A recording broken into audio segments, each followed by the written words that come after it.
In this video, we're going to do some extra examples talking about rational functions. So remember, a rational function has a polynomial divided by a polynomial where the bottom polynomial is not 0. The domain is all the x values for which the bottom polynomial is not equal to 0. And we say that the rational function's in lowest terms if the numerator and denominator have no common factors. Okay, but you want to remember that you want to find the domain before you simplify. Okay, so don't simplify first. You always find the domain first. Okay, so let's start with example 2 here. And there's a bit of a typo. So this is r of x. So we want to find the domain of this polynomial. So we first want to look for where x squared plus 1 is equal to 0. Now this doesn't factor nicely, and if I move the 1 over, it's going to be a negative 1, which we hopefully know by now that this equation has no solutions.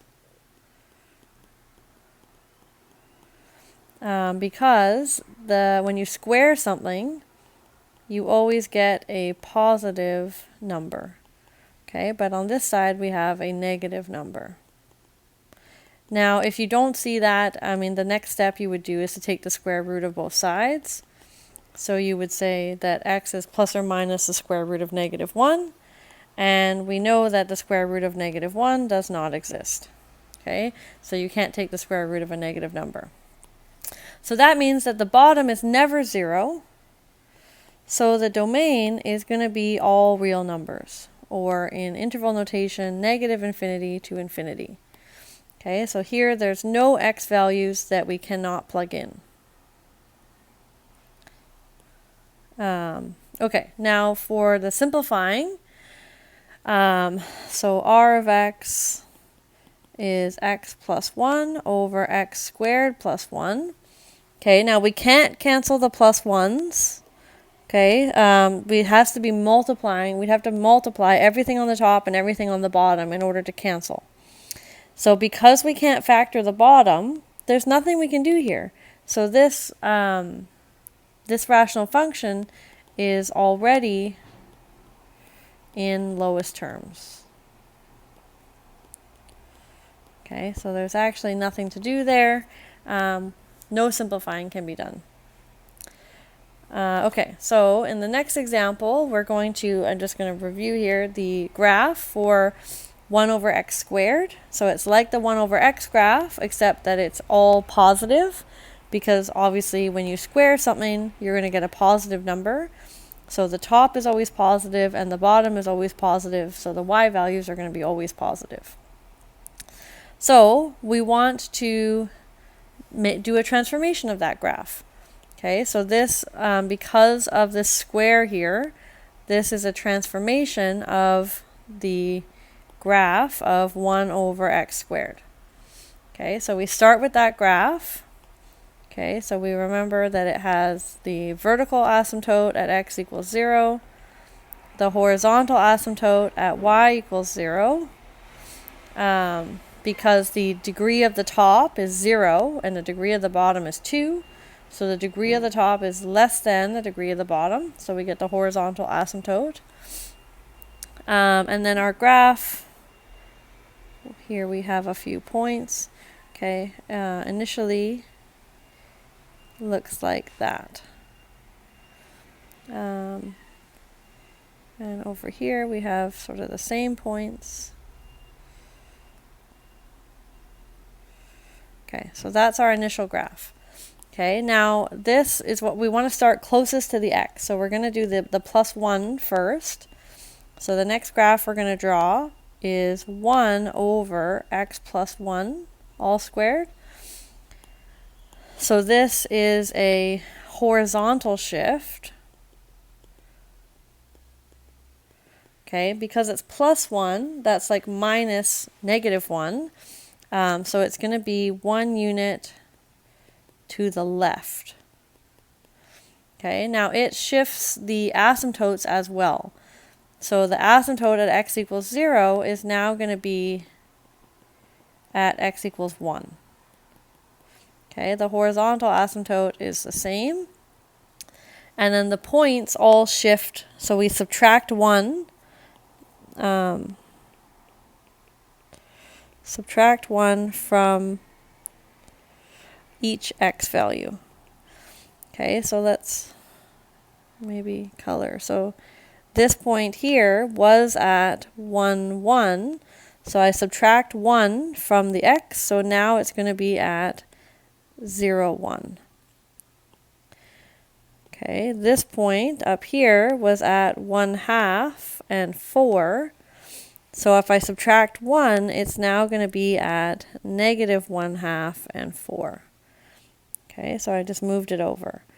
Let's do maybe one more. So this one here, it was negative 1, 1.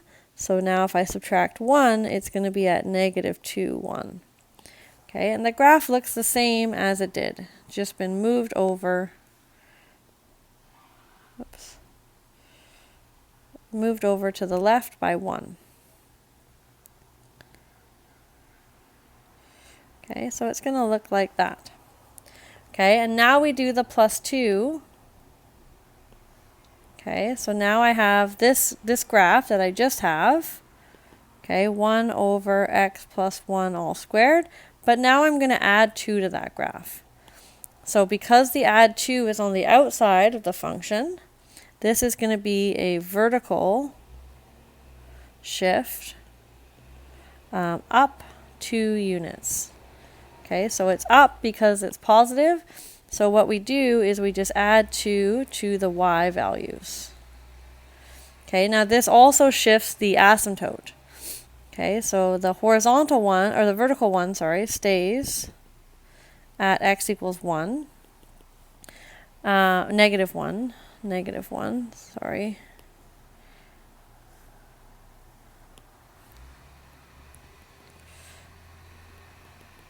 Okay, and the horizontal one now is up 2 units. So now it's actually at y equals 2. Okay, now the point 0, 1, I'm going to add 2 to the y value. So that point is going to be at 0, 3. Okay, now the green point is going to be off the grid here because it was at 4, and I'm going to add 2. So it's now at negative 1/2 and 6. And the orange point was at negative 2, 1. So it's now at negative 2 and 3. Okay, and the graph looks the same, but it's been shifted up.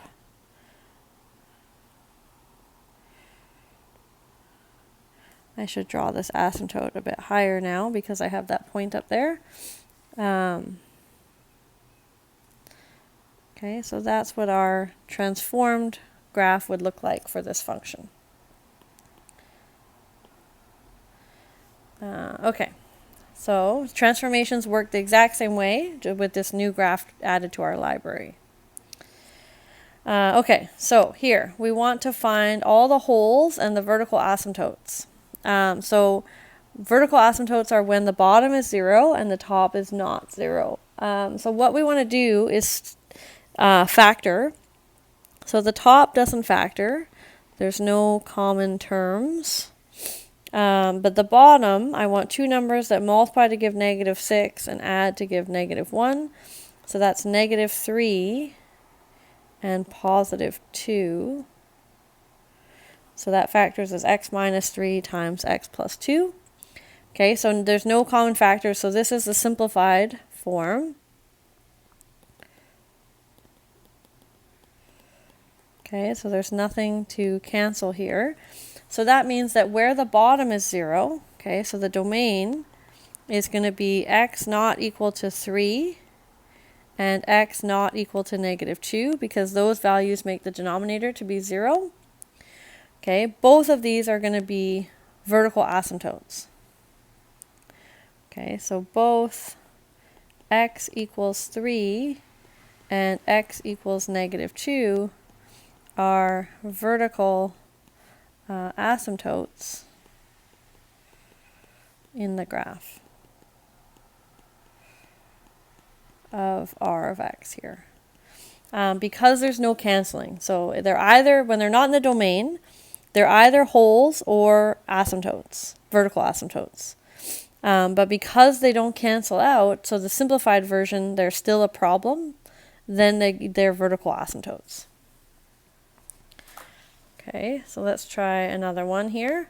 So again, we want to factor this. So the top is x cubed.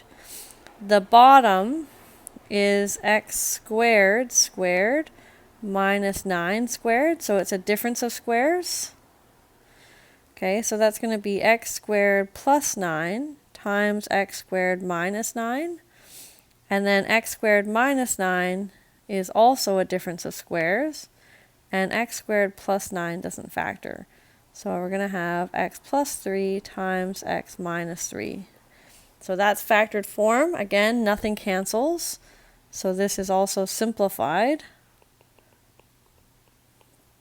Okay, so the domain is going to be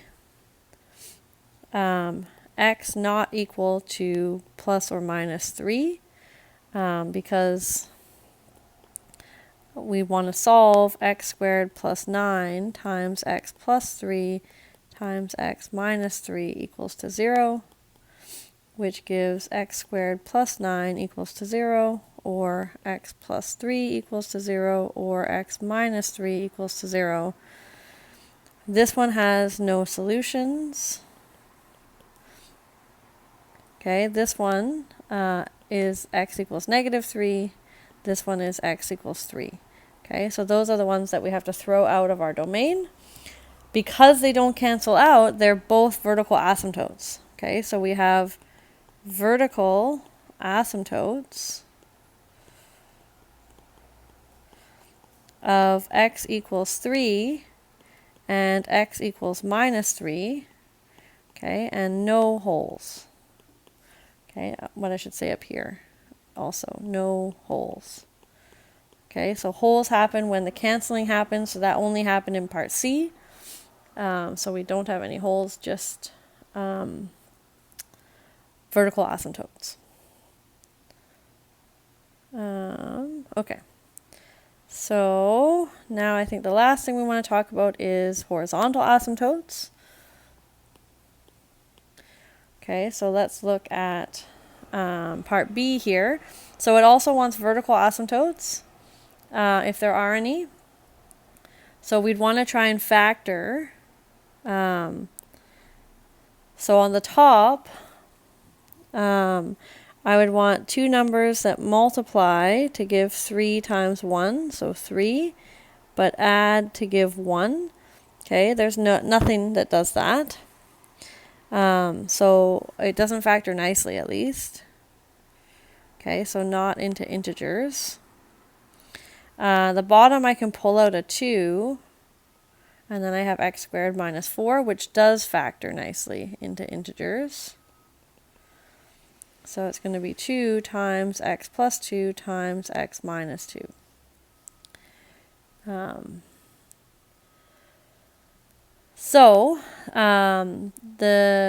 the domain, we cannot have x equaling plus or minus 2. And because those problems don't cancel out, those are going to be vertical asymptotes. So vertical asymptotes of x equals negative 2 and x equals positive 2. Okay, now the horizontal asymptote here, we want to look at the degree. Okay, so the degree of the top is equal to 2. Okay, so that's because of the power, that's the highest power on the top, okay, which equals the degree of the bottom.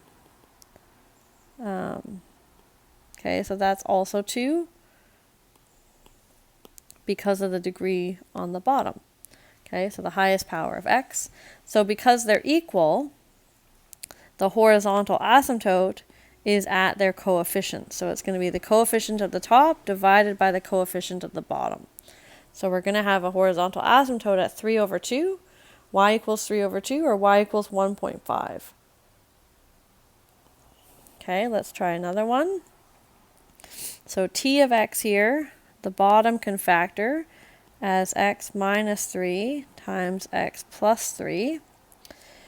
So again, obviously 3 and negative 3 are issues, so they're not in the domain, and they don't cancel out, so they're both vertical asymptotes. Okay, and the horizontal asymptote here, there is one, and it's at y equals 0. Okay, so this is since the degree of the top is actually 0 because there's no x's, which is definitely less than the degree of the bottom, which is 2. Okay, so we have a horizontal asymptote at y equals 0.